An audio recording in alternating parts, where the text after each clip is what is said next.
Chaps is in Ostend today, and yes, he's there with representatives from Belgium, Germany, France, Norway, the Netherlands, Denmark, Ireland, and for some reason, landlocked Luxembourg. That one is a little bit beyond me, but never mind. They're there to discuss the North Sea, and their ambition is to have a four-fold increase in wind power in the next 5 years and a tenfold increase in electricity generation by wind turbines by 2050 from massive turbine islands that will be built out in the North Sea. Something on this scale that is being considered, the potential environmental damage that it will do, the over-reliance, as it seems to me, on intermittent energy. Does this actually make sense, and why is there so little debate? Laurie Laybourn-Langton is an environmental policy researcher and joins me live. Laurie, is it because there's just sort of total consensus in media and politics that this is the way to tackle climate change? Is that why there's so little debate about what I think in Ostend is a very significant get-together of all these governments? Well, wind power is one of a whole mix of different ways of generating electricity that will help us become less dependent on Russian gas and the volatile fossil fuel markets that we've seen over the last couple of years. So I think there's a consensus that you need a range of technologies to help generate that electricity and ultimately mean that we're not dependent on high fossil fuel prices like we have been recently.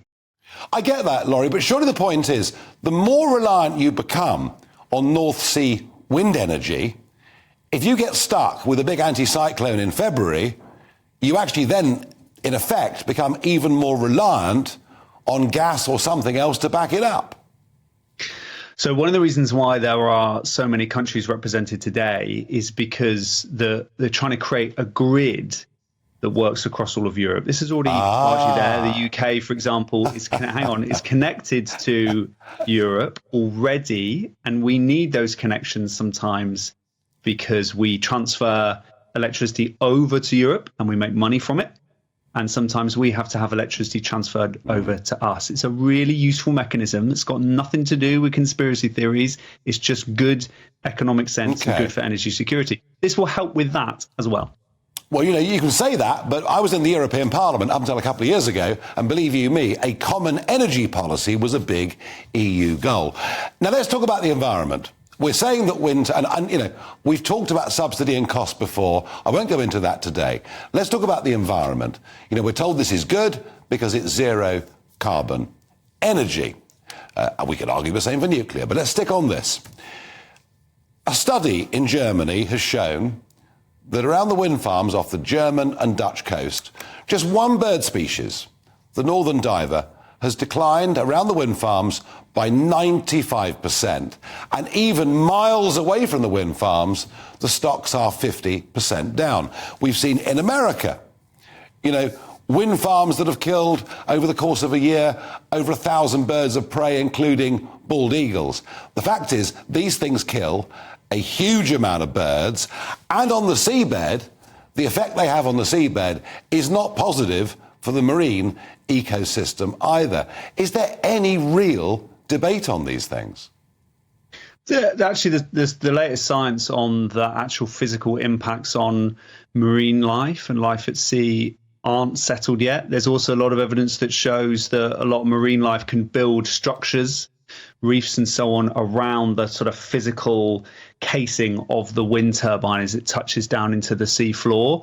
The more research needs to be done to look at how the benefits that I just described also balance with the potential impacts as well, particularly for wind turbines on the scale that they're looking to build. But, we got to set this against the very well-known impact on marine life of massive oil spills that regularly happen. And of course, the increasingly negative impact of rising temperatures in the oceans on marine life. Well, hang on. I mean, if sea temperatures rise, all it means is that species change their range. And there's some evidence of that, actually. Mackerel stocks going further north, etc. But back to the birds, Laurie. You didn't answer that. These things kill birds in vast numbers. It will have an impact on bird life, sure. An impact? In the way that other ways of generating electricity have a negative impact as well. And don't forget that things like the air pollution coming from fossil fuel power plants have a hugely negative impact on wildlife.